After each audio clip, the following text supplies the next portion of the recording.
on this Tuesday morning. With us now on the Sunrise Morning Show is Michael Hage. He's a senior advisor for In Defense of Christians and here to tell us about Solidarity Lebanon. Michael, good morning. Good morning, Anna. How are you? I am doing just fine and very happy to have you on the program this morning. First off, can you give us an overview of the mission of this organization?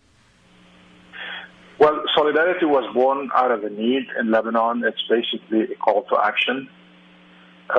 Since October 2019, the people of Lebanon have taken to the streets to rebel against the corruption and the lack of government services for the population.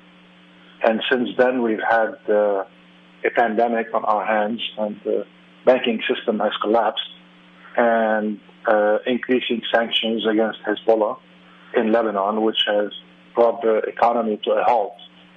And we have a increasingly desperate community in Lebanon.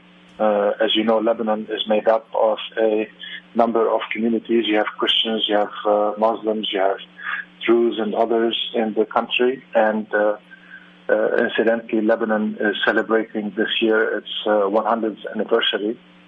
But it's a sad anniversary because we see that the founding members of Lebanon, the Christian community, is facing a very dark situation where most people there are thinking of leaving the country because of the economic hardship and because of the sanctions on the country. So Solidarity's mission is to combat hunger, make sure that needy families, and incidentally, more than half the population of Lebanon is now living under the poverty line. The once prosperous country is now facing dire economic and social and economic conditions. So the objective of Solidarity is to help needy families have food at the table, and helping those who live near the Beirut area, where the horrific explosion at the port of Beirut that took place on the 4th of August would help to repair their homes so they could stay in before the rainy season. And I wanted to ask you about that specifically because you just did a grand overview of the dire situation of so many families in Lebanon, but particularly dire, I would think, are the state of Lebanese Christians in Beirut in the wake of that horrific explosion in early August. Can you give us an update on how things are going there? Well, on the blast itself, investigations, including by the FBI, are still ongoing. But what we know is that the devastation was so severe. Thousands and thousands and thousands of homes were destroyed, and it so happened that this explosion took place in an area that is predominantly Christian. So you had Christian hospitals destroyed, you had churches destroyed, you had residences and small businesses destroyed, and we're struggling to keep those people engaged with us so they don't leave the country, so we can provide help for them to stay in place and to help them regain their residences before the onset of the rainy season. Lebanon is the last bastion of free Christianity in that part of the world. And if we've seen the events of recent years in the region, like in Iraq and Syria, where we have seen these really old Christian communities there have now become extinct almost. So we're trying to prevent that from happening in Lebanon by providing food aid and by providing other aid, as in helping people repair their homes so they could stay in. Yeah, can you give us a sense of how Lebanese Solidarity has been able to help them so far? Yes, we have been since April. We've been distributing over 10,000 food aid packages to needy families every month. And after the blast, one hospital was particularly hit, the St. George Hospital.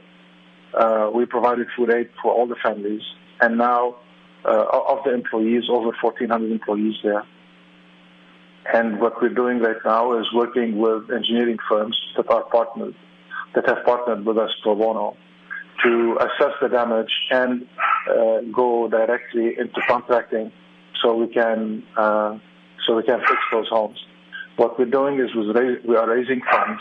All the funds that come to Solidarity go 100% towards either buying food or repairing homes. Nothing goes to overhead. Wow. And what we're doing with the engineering firms is that we are taking stock of the damage, providing it for other agencies that are there to help, whether it is USAID or other international organizations. We're making our data available to them, and we're taking on ourselves. We started out with 300 homes, and now we're going up to 1,000 homes. You mentioned, Michael, that you wanted to be able to do as much as you can before the rainy season. When is that in Lebanon? Well, it's starting soon. Normally, November, October, late October and November is when the rainy season starts in Lebanon.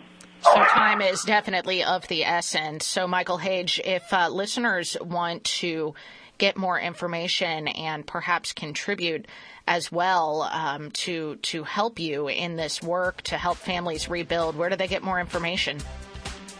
They can go to LebaneseSolidarity.org. LebaneseSolidarity.org. Lebanese. Yes. Oh, go ahead. What were you going to say? LebaneseSolidarity.org. If I could ask your listeners to do two things. One, pray for the Christians of Lebanon.